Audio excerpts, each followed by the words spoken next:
La corrupción es un gran obstáculo para avanzar en la consolidación de los sistemas democráticos, así como del pleno ejercicio y disfrute de los derechos humanos, y de niveles satisfactorios de gobernabilidad que permitan el desarrollo sostenible de los estados. Con base al filósofo intelectual Gabriel Said, la corrupción es lo que los mexicanos entienden por mordida, la disposición privada del dinero público por parte de los servidores del Estado, la cual ha afectado un principio de los sistemas democráticos llamado transparencia, referente a la claridad con la que se deben mostrar los asuntos públicos. Como característico, la corrupción no es un fenómeno limitado a un tipo de gobierno. Precisamente se ha extendido desde las altas esferas de los estados hacia los niveles más bajos de la administración, evadiendo el cumplimiento de reglas jurídicas y de normas éticas. En este sentido, se entiende por corrupción el abuso de un poder conferido para obtener beneficios personales o grupales, afectando el principio de la transparencia, que, como Habermas lo señala, está ligada a una cultura política basada en la ética y en la responsabilidad social. Con base en la organización no gubernamental Transparencia Internacional, entre los países más corruptos de América Latina se encuentran Venezuela, México, Guatemala, El Salvador, Paraguay y Nicaragua, en los cuales se distrae gran cantidad de recursos públicos, deteriorando la legitimidad de la democracia. Mientras que en países como Uruguay, Chile y Costa Rica, la corrupción sigue siendo un fenómeno, pero en una gran escala. Adicionalmente, Transparencia Internacional señala que las prácticas corruptas afectan tanto a hombres como mujeres. Estas últimas, como cuidadoras primarias del hogar, que suelen depender de servicios públicos, las tornan más vulnerables a determinados tipos de soborno, como la extorsión o sextorsión sexual, para acceder a determinados servicios públicos como la atención a la salud y la educación. Los efectos perjudiciales de las prácticas corruptas se orientan principalmente al mantenimiento de la consolidación del Estado de Derecho, ya que la problemática de la corrupción ha afectado condiciones políticas, sociales y económicas, las cuales normalmente suponen la implementación de políticas públicas que resuelvan con eficacia las principales necesidades sociales, como la disminución de la pobreza y la desigualdad. De tal modo, la corrupción es una constante en el ejercicio del poder de los gobiernos, que conlleva la participación de diversos actores, afirmando un sistema de privilegios y beneficios para el aprovechamiento de recursos de carácter público. Sumado a lo anterior, uno de los efectos que ha traído consigo la corrupción es la inestabilidad política, traducida a la pérdida de credibilidad en el gobierno y la administración pública, donde muchos ciudadanos han dejado de ejercer su derecho al voto, así como a participar en diferentes espacios que les han sido destinados. Para el caso propio de México, como lo señala Lorenzo Meyer, la corrupción ha sido un producto de un sistema, una telaraña que ha extendido de manera ilegal y sistemáticamente los recursos de la población por medio de acciones como el soborno y el fraude, fortaleciendo la violencia, la desigualdad y debilitando las instituciones y la gobernabilidad democrática de México, a su vez afectando el principio de la transparencia, que permite controlar el abuso de poder y exigir principios como la legalidad, la lealtad, la honradez, la imparcialidad y la eficacia. Pese a los diferentes sistemas políticos en los países de Latinoamérica, existen factores generales por los cuales la corrupción sigue persistiendo en el tiempo y espacio, tales como la institucionalidad débil para promover la transparencia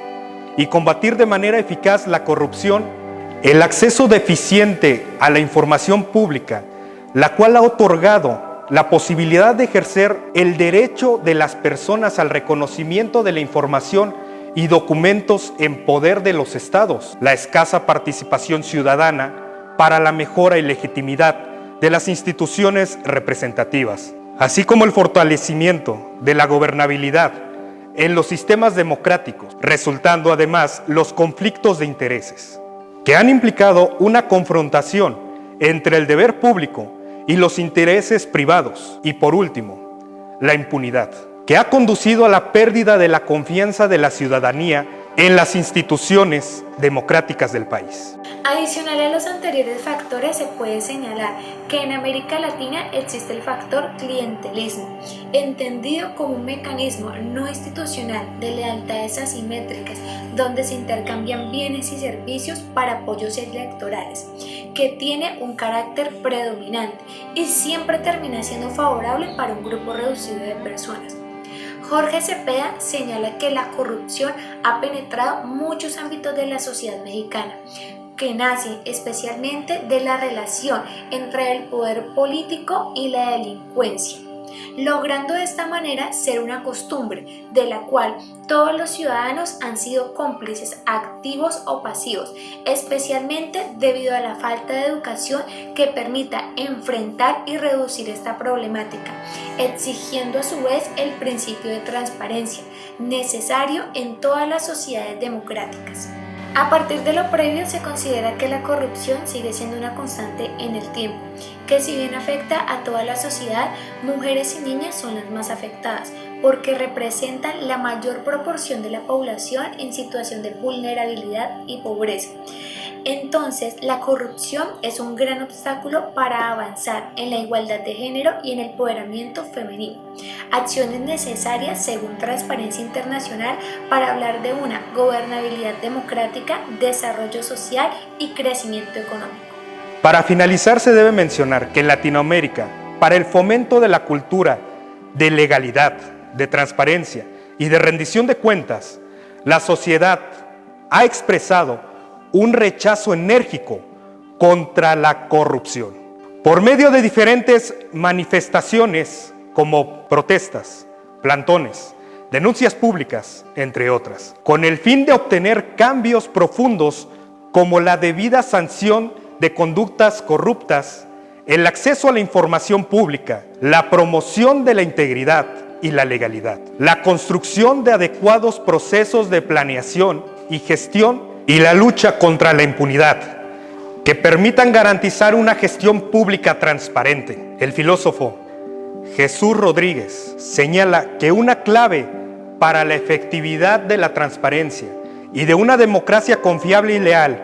es el acceso ciudadano a la información que el poder público maneja, resultando que, como lo menciona la Convención de las Naciones Unidas, la eliminación de la corrupción es una responsabilidad del Estado por medio de la construcción de un conjunto integral de normas que puedan fortalecer sus regímenes e instituciones, así como la participación de la sociedad civil para reforzar la integridad, dignidad, la lucha contra la injusticia, violencia, pobreza, entre otros. Por ejemplo, en el caso específico de México, según la Organización para la Transparencia Internacional, durante el año 2019 el índice de percepción de corrupción disminuyó, teniendo un puntaje 29 en una escala donde 100 es muy limpio y 0 altamente corrupto. Según el gobierno mexicano, esto se debe a la implementación de una política anticorruptiva, orientada a combatir los conflictos de interés, combatir la impunidad y considerar el fraude electoral como delitos graves. Estas medidas para enfrentar la corrupción y exigir el cumplimiento del principio de la transparencia coinciden con otras luchas, por ejemplo, la erradicación de la violencia contra la mujer, su empoderamiento y su participación democrática, lo que constituye una oportunidad para visibilizar el papel y el rol de la mujer dentro de la sociedad, por medio de acciones concretas a favor de los derechos fundamentales y de los propios intereses de cada individuo.